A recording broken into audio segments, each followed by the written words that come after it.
Welcome to the Irish Farmers Journal Weekly Podcast, brought to you by Ornua, the home of Irish dairy. Hello, Patrick Donohoe here, news editor with the Irish Farmers Journal. On Monday, the first in a series of 29 hustings for the IFA presidential debates took place in County Tipperary. And here the candidates for the presidential election, Joe Healy, Flor McCarthy and Henry Burns, were asked on paying conditions for the General Secretary of the IFA. People feel that if a General Secretary is put on a good salary, he's put on a good salary to do a good job. So just because he does that good job, there shouldn't be need for a bonus. And that has annoyed a lot of people around the country. So my answer to your question would be that the farmers that I have met would be quite happy if there was something to hang the General Secretary's salary on, and they would be quite willing to accept it to be put on a level playing field with the person in the department who would be on a level with him, and that being the Secretary General at the Department of Agriculture.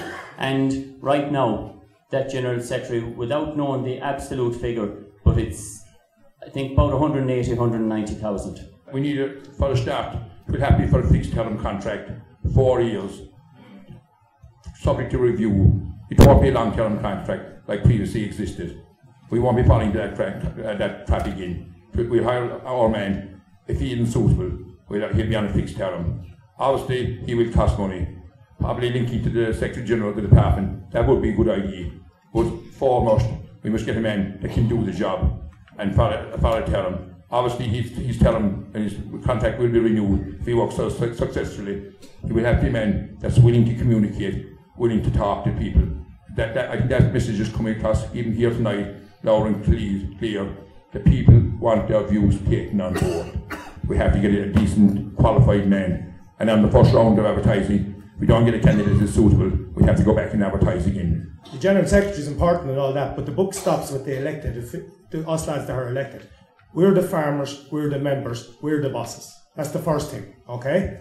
That's the first thing. The second thing is, it shouldn't be a decision for any one man or person what the General Secretary gets. It needs to be an open, transparent, independently open setting of the wage, and it needs to be linked something like the Secretary General of the Department. It will have to be appropriate to the kind of experience and talent we're hiring, but it will have to be done openly with independent advice on employment law, the likes of probationary periods, review periods.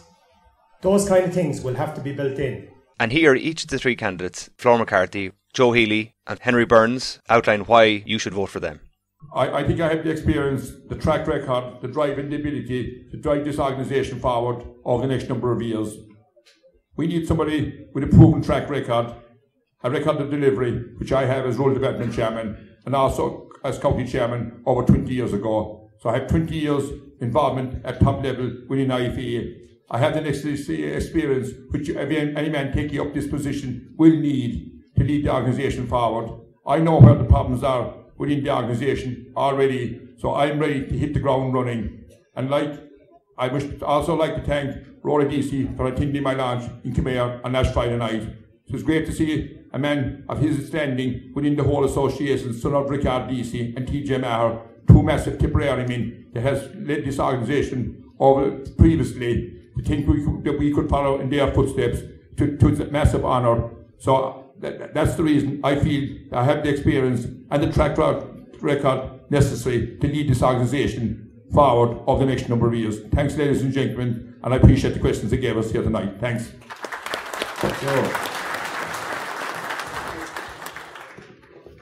Ladies and gentlemen, we are here tonight because of the extraordinary events that led to this election. Events that almost brought the organisation to its knees. I intend to rebuild this great organisation, but I need your votes to do so. The IFA needs to adapt and change and ensure that farmers not only want to be part of it, but are proud to be part of it. I will deliver that change. I will put the commodity committees at the heart of policy making. I will ensure that county executives get involved in the decision-making process. And above all, I will ensure that all expenditure, will be controlled and transparent. My fellow candidates talk of experience.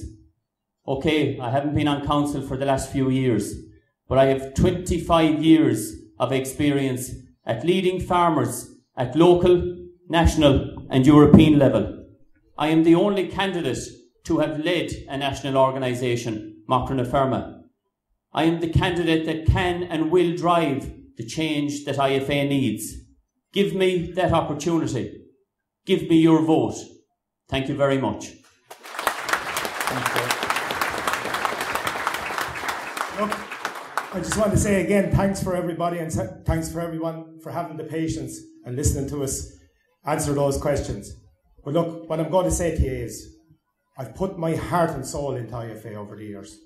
But the difficult days, they didn't just come in the last 6 months. They were there all the time. When we didn't succeed the way we want to succeed. But I never ran away from it. And never will. Despite what happens in this election. Never will. Because I believe in the symbol of IFA. Strength, unity, delivery. It's what I live by in IFA, and you can judge me on my record. We've no General Secretary. We have a man starting in Brussels only a week. Brussels has turned inside out in the last 10 years. Co-decision in the European Parliament. I've been going there now for 10 years. I'm chairman of the European Group. My fellow farm organisations saw fit to elect me all across Europe. The experience I have gained there at that level and the connections, which is just as important, I will be ready to hit the ground running. I have the apprenticeship done. I have the hard yards done in the trenches, and I've served my time, and I won't run away when the going gets tough, and I will leave no stone unturned for any farmer at any level. If it's 8 people, I've met 8 people as far away as Tubbercurry in a hall, and as many as this. Wherever it is. Finally, we asked farmers in the room what they thought of each person's performance. Working with you to deliver for you. Thank you very much.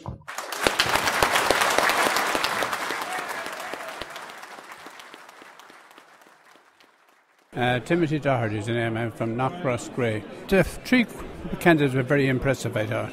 The opening address, I thought, from Henry Burns was very good, but the other candidates warmed into it and got better as the night went on. I think IFA will be well served, whoever comes out over those 3. Martin Wheel and Port Ireland and County Laois. Well, I thought it was fairly good, but I also thought it was fairly general as well. Well, they didn't say much about the deadlines that farmers are put to, like the slurry spreading and that, and the hedge cutting as well, and the rural crime then wasn't addressed very heavily either, I thought. So, fairly similar to the way we thought ourselves at the Mart, wasn't it? Yeah. Conor Mitchell from Port Ireland as well, County Laois. Especially I have a big thing about the levy, the IFA levy, and I think it was one of them brought up there about grain. I think with beef as well, it's meant to be optional, but it's not, and it's taken out of when you go to the factory, it's taken out of your cheque and it's out of the Mart. And we're going out protesting outside factories, and yet the IFA are going in and collecting money off them with the levy, so I have a big issue with that. And I'm joined by news correspondent Pat O'Toole to discuss the IFA election. Pat, the IFA hustings commenced this week in Tipperary North, but what are the presidential candidates, Henry Burns, Flor McCarthy and Joe Healy, what are they hearing from farmers on the ground? Not much anger. It was very low key. A lot of people in the room, I would think well north of 400. Some of them obviously were there on behalf of the individual candidates. There was a real wall of canvassers on the way in for the 3 presidential candidates and the 3 deputy presidential candidates, handing out leaflets and lobbying. But the reality is that when the big show started, it was a bit of a damp squib. And the issues were the issues you would expect around farming income, around beef prices, but very little real energy in the room. Obviously, the candidates are pacing themselves. There's going to be 29 nights, but that's if there's 29 nights like that, by the time the head-to-heads have drawn to a close, people are going to be extremely bored with this election. Is the interest there, Pat? You've seen in previous years, huge turnouts at hustings, and granted we're only in the first week of them, but is the sense there that, as you say, 29 hustings is a lot of hustings. There won't be as much travelling to different regions, but is the interest there from IFA grassroots members? The turnout says yes. The question is whether the energy, there was a lot of anger in December and January at IFA meetings, huge turnouts all over the country at executives as people pondered the revelations and the resignations and worked out where the association should go next structurally. But last night, Joe Healy started, and he's being regarded as the outsider candidate, not on council, not a chairman of a committee, which both Henry Burns and Flora McCarthy are. If there's going to be a firebrand, you would have thought that would be the angle Joe Healy would come with, but he said this was going to be an election like no other, and then the following 3 hours proceeded as if it was any other election. In fact, Ger Bergen and Eddie Downey in the first night of the head-to-heads 2 years ago in Limerick, it was a far spikier affair with much more engaging and exchanges between the candidates. So the election has started and it hasn't. So what are Messrs Burns, Healy, McCarthy, what are they saying, and what are their kind of central themes when it comes to their election campaign? Henry Burns talked about his work rate and the fact that he would never ask any farmer to do anything he wouldn't do himself. He pointed to the 13 nights he spent in a trailer outside Brendan Smith's office looking for a sheep premium back in 2008 or 9, and that went down well with the audience, many of whom would know Henry well. He's only from across the border in Laois. Joe Healy talked about the need for change and how structural reform is required and its structural weakness that has put IFA in its current weakened position, and spoke of his track record of representing farmers across a wide range of organisations, that he has previously led a national organisation as Mocker president and has experience in Brussels with CIJA. Then Flora McCarthy spoke of his ability to represent all farmers because Flora comes from the West. He comes from a severely disadvantaged area. He's chairing the Rural Development Committee, and his track record of delivery there, where Ireland was only bettered by Germany at the height of our economic crisis and austerity. Only Germany delivered a higher proportion of payment for the Rural Development Programme, and Flora was claiming the credit as Rural Development Chairman for that achievement, and reckons that he's the man who can deliver for the average farmer. So if those are the strength and the strong points of those three candidates, what are the issues which the fellow candidates will be picking them up on? Well, I think the question is, it's style and substance. I think for the three of them, there are questions. Joe Healy, he's the only candidate from the West. He's the only dairy farmer in the race, and he's the outsider. Can he build a coalition of those three constituencies? If he can, there's a lot of farmers in one of those three categories, and it could put him on the road to the presidency. Henry Burns is the best known of the candidates, the most recognisable face. He's someone who farmers do trust and like, and he has to trade off that. And he will be hoping, I think, that the election will be along conventional lines, and that the issues will be the day-to-day bread and butter issues that he works on as livestock chairman. And then for Flora McCarthy, there were comments last night, and we were in Tipperary, so we were in Munster, that Flora needs to slow down a little. There were times when Flora's answers were not being picked up by the audience because of his very strong Kerry accent. But I have to say that I was up quite near the front of the hall, and the substance of his answers was very good. And Flora McCarthy may well be the surprise packet in this campaign. He has been underestimated up till now, and he shouldn't be. And Pat, the Irish Farmers Journal will be at all 29 of the hustings, and granted we've only a couple of them done. Is there any clear leader or person out in front of the race at the minute? No. But I would say that the expectation would be, if it runs the way it does, Henry Burns would be quite happy with that. I think that Joe Healy needs the election to spice up a little, and Flora McCarthy probably wants the same thing. Thanks very much, Pat. And you can follow all the action from all 29 hustings on farmersjournal.ie. The Irish Farmers Journal Weekly Podcast, brought to you by Ornua, the home of Irish dairy. There's also a general election underway, and we're looking at proposals for farmers and rural voters from various candidates in this week's Irish Farmers Journal. On Monday, my colleague Odile Evans followed Labour leader Joan Burton as she visited the fresh food company Country Crest in County Dublin. First of all, it's great to be here in Country Crest, which is a major Irish food producer. It's taking potatoes from growers right down the East Coast in particular, obviously particularly here in North County Dublin. And it's doing both potatoes, washed, cleaned and in packs for supermarkets, but also ready-made foods, which I think is a very important future in the food industry in Ireland. I must say I think there's enormous scope for developing more artisan food production in Ireland. And women have been particularly involved in that. A couple of weeks ago, I was with the Taoiseach in Kerry Foods on the Naas Road, looking particularly at their food innovation and how they're developing new products. And I think that is one of the ways to go. The other thing I would say as well in relation to rural areas, we're rolling out as well local regional development plans, and the REDS system in relation to promoting industry and job creation in rural areas. That's gone very well. For the regional development of jobs, we're setting aside 200 million plus an additional 50 million for other elements of the strategy, so that, for instance, if you're talking about, say, Tralee and its hinterland in Kerry, we're actually bringing both the Enterprise Ireland and the IDA directly to those locations. Later this year, and after the new government is formed, we'll be rolling out the spatial strategy, because a lot of towns, like say Drogheda, not too far from here, was bypassed in the last spatial strategy, even though it's quite a significant town. So the key thing for us has been to get people back to work. Obviously, the fall in construction was a huge hit in rural Ireland. Ultimately, you talk about artists and food producers and everything, but it is the mainstream commercial product that farmers produce that is what keeps the agricultural sector going. So what is Labour going to do to support farmers?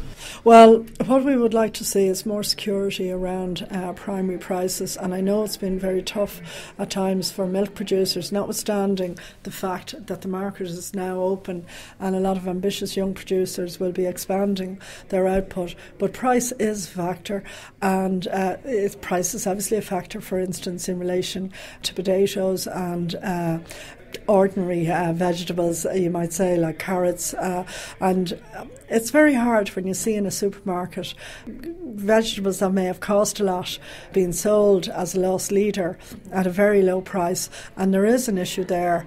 I appointed Minister of State Jed Nash as the Minister of State at the Cabinet table, specifically to work with businesses and to grow businesses. And I think, a lot of people who are not farmers want to live in rural Ireland for the quality of life, the local GAA club, the good schools, and the neighbourliness and the intimacy of the local area. And I think what we need to do is continue to focus on agriculture, while at the same time ensuring that quality of life is maintained and services are maintained.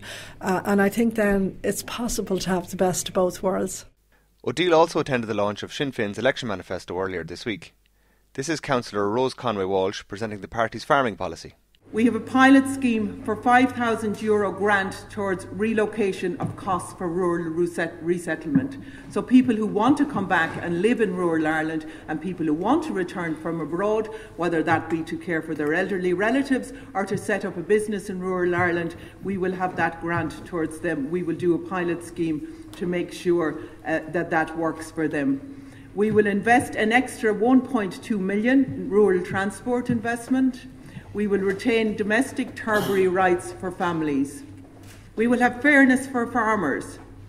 You will know that while agricultural export values have risen 20% in the last 5 years, the average farm income has decreased by over 10% in the corresponding years.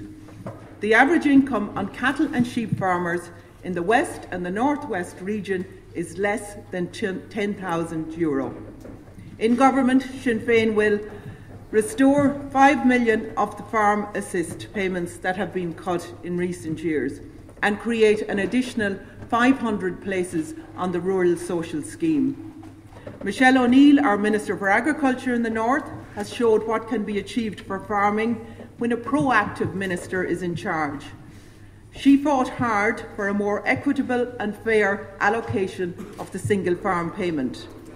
She brought forward a £250 million farm business improvement scheme and brought farmers going for growth strategy, which aims to create 15,000 new jobs in agriculture. We also want the full and immediate implementation of the Charter of Rights for farmers and cut the red tape and the lengthy delays in farm payments. We see now at the moment in terms of the Young Farmers Scheme where young farmers are still waiting for payments that were due to them in December. But no doubt those payments will be made when it suits government on the days running up to the election. Well, that's no good to those young farmers when they're waiting to pay bills in December and they still haven't got their money. We will end the retrospective penalties on farming, which is restricting farming practices at the moment. We will maintain concept of the income averaging for taxation purposes to compensate farmers for extreme income volatility. So where payments are delayed, so you end up with 2 payments in 1 year, the taxation burden on that is unfair, and we will sort that out. We will support an increased short-term intervention price for milk. We will oppose the proposed Transatlantic Trade and Investment Partnership, TTIP, whereby Irish farmers would be going into direct competition with US farmers. US food producers do not have the same regulations, meaning their products are often cheaper, albeit of lower quality. And I thought it was poignant when Liam Scollin, and many of you might know him, he worked with the Western Development Commission and he was CEO of Knock Airport. He launched our New Deal for the West earlier this week. And what he said around TTIP was that any political party who did not vehemently oppose TTIP could not, in all honesty, be held that they would stand up for rural Ireland or the west of Ireland, because it threatens our very future as a sovereign country. We will establish All Ireland Agri-Food label for Irish produce, and we will reintroduce the grocery orders, the order with immediate effect, so that we can combat the below-cost selling. So I look forward to getting an opportunity to ensure the implementation of this manifesto with Sinn Féin. And I look forward to the day that Cathal McKillagh can travel the whole way to Kerry and to Mayo and to Donegal without losing his mobile phone signal. And you can visit farmersjournal.ie and the Irish Farmers Journal app for daily coverage of the election campaign and a profile of farming and rural issues in each constituency. We hope that you're enjoying this Irish Farmers Journal podcast, brought to you by Ornua, the home of Irish dairy. Find out more at farmersjournal.ie. On the dairy front, commodity markets are showing no sign of recovery. The Irish Farmers Journal's dairy editor, Jack Kennedy, met the former boss of Kerry Group, Denis Brosnan, this week and asked him for his outlook for the sector. I think there's more than a year in it. We're in 2016, so I want us to be quite pessimistic for 2016. There are 3 factors. There are just demand, the world demand. Even though it's growing, it's not growing fast enough relative to supply. So you have the Chinese who have too much stock and are buying less. You have the Russian ban on EU or imports from the EU, and you have the oil producing countries which traditionally were big buyers of dairy products, be that milk powders, butter, etc. And they have oil prices now which are less than half what they used to be. So 3 factors hitting the system all at the same time means quite a bit of pessimism for the next 2 years. Some experts have been kind of suggesting that it'll maybe take a weather event or something in New Zealand or Australia to reduce supply in that country and hence increase the price that others can get. You obviously don't see something like that on the horizon for the moment. Well, nobody can predict the weather, but Australia and New Zealand, they're not big enough as regards global supply in their own right. New Zealand is about 3% of world milk production. Australia is a bit less than that, but it's the big producers.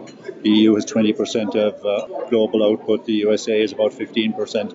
And then we must remember the new countries coming in, whether they're new or not, but 70 of the South American countries, Argentina, Brazil, etc., they're all coming into the system. So there's a lot of milk beyond what happens in New Zealand and Australia. Denis, if we take your pessimism outlook, I mean, effectively we're at 25 cents a litre, give or take, base price at the moment. You're obviously thinking that it could actually fall maybe a little bit further in 2016. What we don't know is to what extent the co-ops and PLCs will support the price. This is the unknown part of it. But if they were not to support it, then prices have to fall further. And each co-op PLC will obviously make their own decisions at the board table. They will support in the short term. I think the difficulty is that if prices on the world market stay low for a long time, which is throughout this year and into next year, I think maybe both the resources and the patience will not be there to keep supporting it long term. Denis, in terms of what we're processing here in Ireland, a lot of whole milk powder, cheese, butter, do you see that product mix evolving kind of over the next number of years into the higher spec, the ingredients type of product that you kind of fostered in Kerry and the infant formula, etc.? It moves somewhat in that direction, but you still have to be mindful that the farmer wants to produce milk as cheap as possible. In order to do that, it's going to be seasonal production. And, plenty has been written about the winter production doesn't pay or all the year-round production doesn't pay. So we always took the view in Kerry, and I would say it's the same today, is let the farmer do what works for him. And the co-op PLCs must actually have to live with that and make the best of it. Denis Brosnan, thank you very much. You're listening to the Irish Farmers Journal podcast, brought to you by Ornua, the home of Irish dairy. It was all about market forecasts and analysis in London this week too, this time on the beef side. Our market specialist, Phelim O'Neill, was there for the AHDB Meat Outlook conference. He asked one of the organisation's analysts, Debbie Boucher, how things are looking for the coming year in the UK market, which is crucial for our exports. Debbie, interested, you commented and touched on specifications in the UK context here. Are they becoming more of an issue in Britain than they had been previously? They definitely are, Phelim. A lot of talk in the industry at the moment about processors, needing to meet the market requirement, and the market requirement being driven by, difficult for me to say by supermarkets, by processors, but somewhere in that supply chain there is a desire to drive spec. Now, whether that be on age, on weight, and I mentioned in my presentation that carcass weights have been trending up for a couple of years or so, but there's some talk in the industry as to whether 350, 360, 370 kilograms will become the new norm, and I think the industry has been speculating that 350 might become the new norm, which means a smaller carcass. It means a smaller carcass than what we've got now. Why do processors want a smaller carcass? Because they want it to fit in the spec that fits on the retail shelf that the consumer wants to buy in, 2 steaks for £6 or whatever. We've had an issue of movements, so processors really looking to only want cattle with 4 movements or less. Actually, Tesco's have had that spec in place for about 4 years, since 2011, so that's actually not new to some areas of the supply chain. To others it may be, but to our biggest retailer, that's not new, but it certainly seems to be on the agenda. AHDB, the levy board in the UK, is supposed similar to what Board B is in Ireland. You tend to take a look at markets, you take an independent view of things, and are you persuaded that this is the direction of travel, that these specification requirements are there in reality? It's not just a whiz on the part of the factories to cut cattle prices. You're right that we are a non-political organisation, so it's different, and we represent levy payers, whether they be producers or processors. So processors are our levy payer too, and we are in a difficult position in terms of making comment on that. But what I will say, that our producers do have to recognise that the requirements of the market have changed. Again, I talked in my presentation about some consumer habits now being entrenched. So one key message for this year is going to be around everyday low pricing. So we've all been familiar in the UK with a lot of kind of link save, X for Y promotions, 3 for 10, 3 for 12. One of the features for the retailers this year is going to be around everyday low prices. And that is in direct retaliation, I guess, to the low prices of the discounters. Yeah, moving away from specific, you reckon the discounters are here to stay as well? Without doubt, without doubt. And that's driving the spec, because the processor wants a carcass, wants a strip loin that is going to fit into a certain spec that hits the shelves at £6 or £7. So retail pressures ultimately aren't good for farmers. That means that there are going to be tighter demands placed on farmers in terms of specification, and no great promise of extra money to deliver that. I wouldn't disagree with you on that. And final point then, just and I suppose again in terms of how markets change, you highlight in your presentation as well consumer habits, and you mentioned in 1980 it took I think it was an hour to prepare the main meal of the day. That dropped to 45 minutes by 1990. Now it's 30 minutes. Is that telling us really that red meat, core red meat as we know it, is really struggling to have a place in the 21st century diet? It tells us that we've got a challenge. When you look at a product like poultry and you take a walk into a supermarket, and you will see lots of added value products. So these convenient products that come with a ready-made sauce, come in a tin that consumers just, put straight in the oven. Beef, naturally, primary beef, doesn't fit very well into that category. Take a look in the chiller, you'll see there's only maybe one product as opposed to a myriad of poultry products. And this is where, in new product development, where poultry has added great value over the last 20 years or so. And beef and lamb are particular, haven't the very nature of the product. They have a fight on their hands to meet those requirements. Yeah, other than mince, of course. Other than mince, that's not forget, leave mince out the equation. Which of course represents a huge part of the carcass. It does. It's over 50%. Yeah. But one could argue that 50% of the carcass isn't a minceable product. I could argue maybe we're mincing far more of the carcass than actually gives us the best return. Thank you very much, David Boucher, for an excellent presentation. Still in London, Phelim also met Professor Alan Matthews of Trinity College, Dublin. He too mentioned the risks of a Brexit scenario. I think the main message I was trying to get across today is that there are so many unknowns with respect to the policies that the UK might pursue if they were to leave the European Union, and also unknowns as to how European agricultural policy will evolve after 2020 if the UK were to remain inside the European Union. That it's very difficult to make to give concrete guidance or assessment on would it be better to stay in or stay out?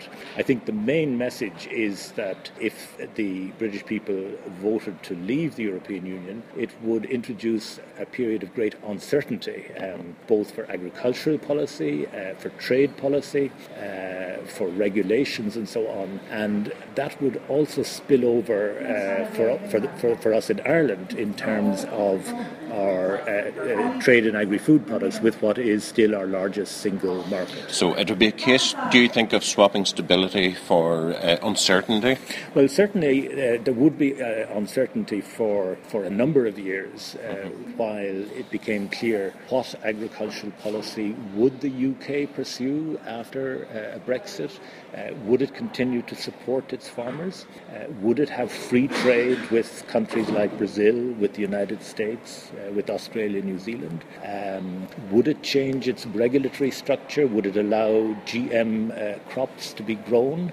Will it allow hormones in beef production, for example? And you can see that all of these decisions would have a huge impact, both in terms of food imports into Ireland, many of which come through the UK, but also in terms of Irish people, Irish firms exporting to the UK. Yeah, looking at it from an Irish perspective then, I think there's a general consensus, certainly south of the border in the Republic of Ireland, that it really only presents Brexit only presents a downside to us. Would you go along with that view that there's no upside for Ireland in the UK withdrawing from the European Union? I would go along. I cannot see any advantage to Ireland from the UK leaving. On the contrary, we would face higher trade costs. We would face a lot of this extra uncertainty. There would be clearly huge issues along managing the land border between the UK with Northern Ireland and the Republic.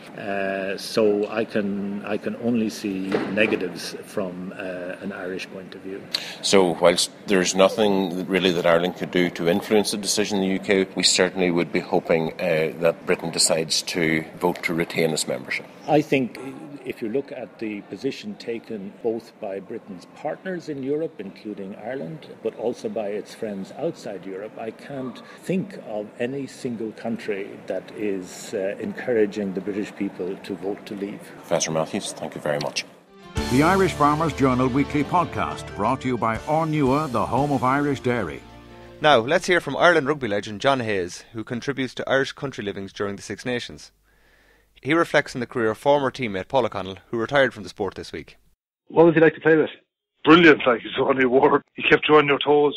Even from a young fella, I remember him when he was coming into Munster as a young fella. I remember him even coming in at that age, you could see this fella was just class, he was just aggressive around the field, in your face. He didn't care about other internationals or anything like that. He just wanted to play, and he was respectful at everything off the field now, but when he was playing, it's just the way he played, and he drove on and he set standards for Ireland. He just didn't see a reason why any Irish team or players should be anywhere less regarded, and that was the biggest thing about him, was standards that he drove as demanded from you. And if he saw it from you as an individual or us as a team, and then you didn't do it the next week, he just couldn't stand playing below yourself, would have been the thing that drove him mad most. His dressing room speeches, So they've become pretty famous over the years. Did you enjoy them? Or I did, yeah. There were always special occasions. They weren't every Friday night against someone like in a Pro 12 game. He knew how to get us right or whatever, if he thought it was a little bit lackadaisical or something, he knew he'd have to rev it up, and he had that presence that he could do it like this. If he said it, it needed to be said. The Irish Farmers Journal Weekly Podcast, brought to you by Ornua, the home of Irish dairy. Our consumer editor, Ciara Leahy, has an interesting story this week about subscribers to Virgin's pay TV service receiving notice that the company will not keep them as its customers. She tells Irish Country Living editor Mairead Lavery what is happening here.